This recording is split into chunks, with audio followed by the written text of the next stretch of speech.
Hello, everyone. I hope you're all having a wonderful day today.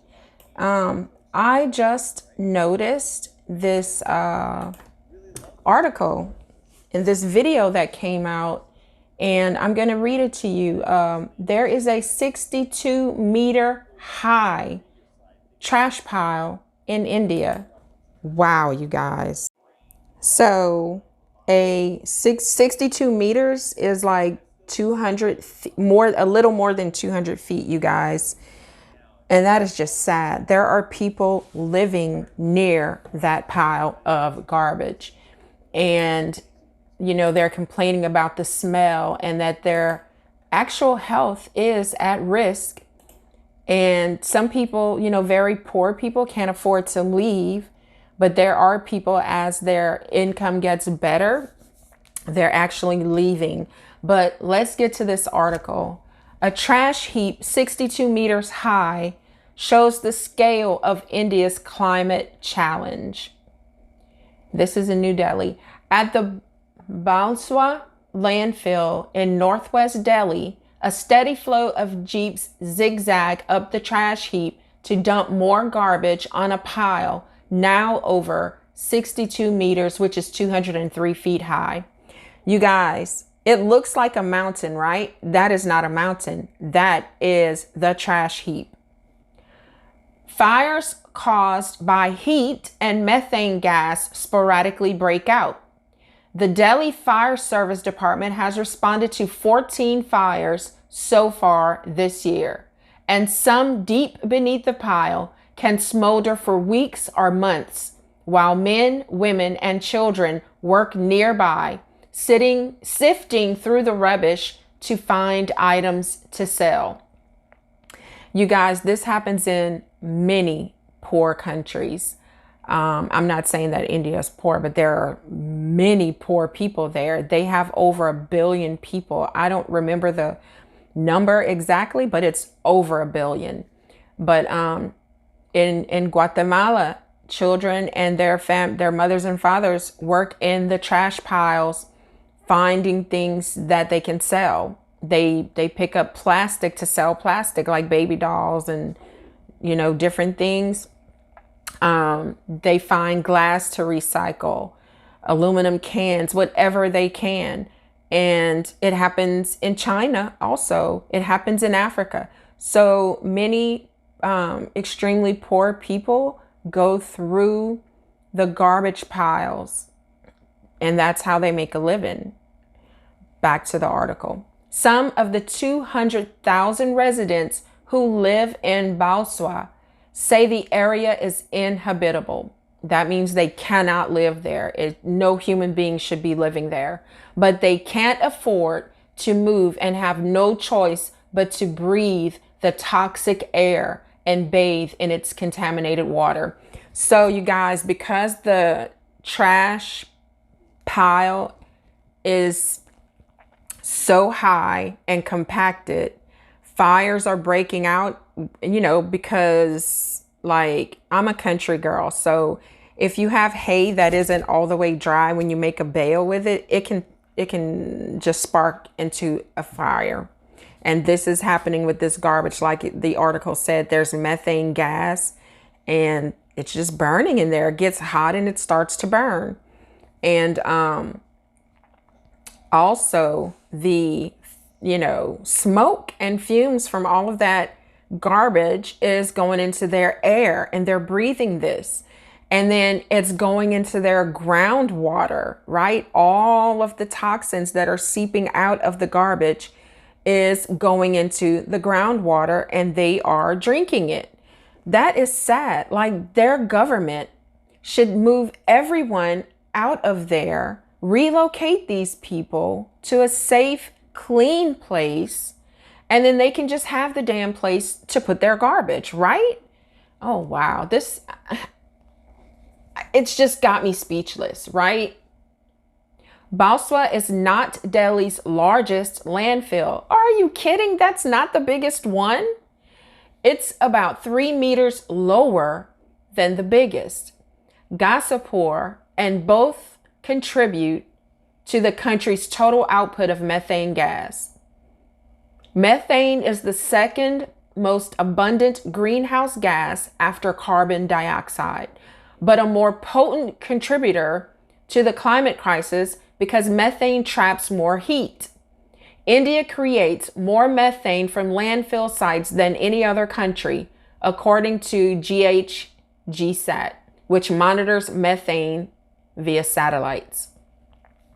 And India comes second only to China for total methane emissions, according to the International Energy Agency's Global Methane Tracker. A part of his Clean India initiative, Indian Prime Minister Narendra Modi has said efforts are being made to remove these mountains of garbage and convert them into green zones. I have a question. Let me finish this little paragraph first.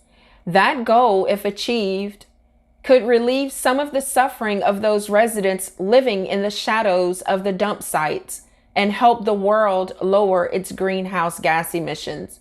So, you guys, if there is a damn garbage heap over 200 feet high, 203 feet high, where's that going to go? How are you going to convert it into a green zone? I mean, what are you going to do with it? Wow. India wants to lower its methane output, but it hasn't joined the 130 countries who have signed up to the Global Methane Pledge, a pact to collectively cut global methane emissions by at least 30% from 2020 levels by 2030. Scientists estimate the reduction could cut global temperature rise by 0.2% and help the world reach its target of keeping global warming under 1.5 degrees Celsius. India says it won't join because most of its methane emissions come from farming, some 74% from farm animals and paddy fields versus the 15% from landfill.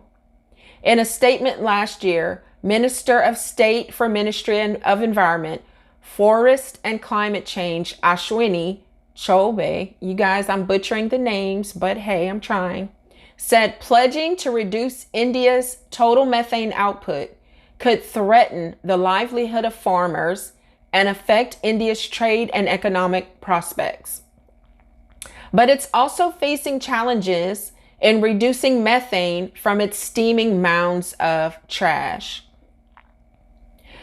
When Narayan Chaudhary, 72, moved to Baswa in 1982, he said it was a beautiful place, but that all changed 12 years later when the first rubbish began arriving at the local landfill.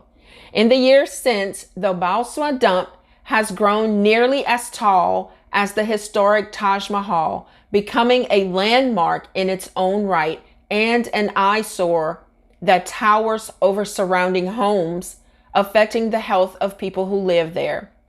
Chaudhary suffers from chronic asthma. He said he nearly died when a large fire broke out at Baswa in April that burned for days. I was in terrible shape. My face and nose were swollen. I was on my deathbed, he said. 2 years ago, we protested. A lot of residents from the area protested to get rid of the waste, Chaudhary said. But the municipality didn't cooperate with us. They assured us that things will get better in 2 years, but here we are with no relief. The dump site exhausted its capacity in 2002, according to a 2020 report on India's landfills from the Center for Science and Environment, a nonprofit research agency in New Delhi. But without government standardization in recycling systems and greater industry efforts to reduce plastic consumption and production, tons of garbage continue to arrive at the site daily.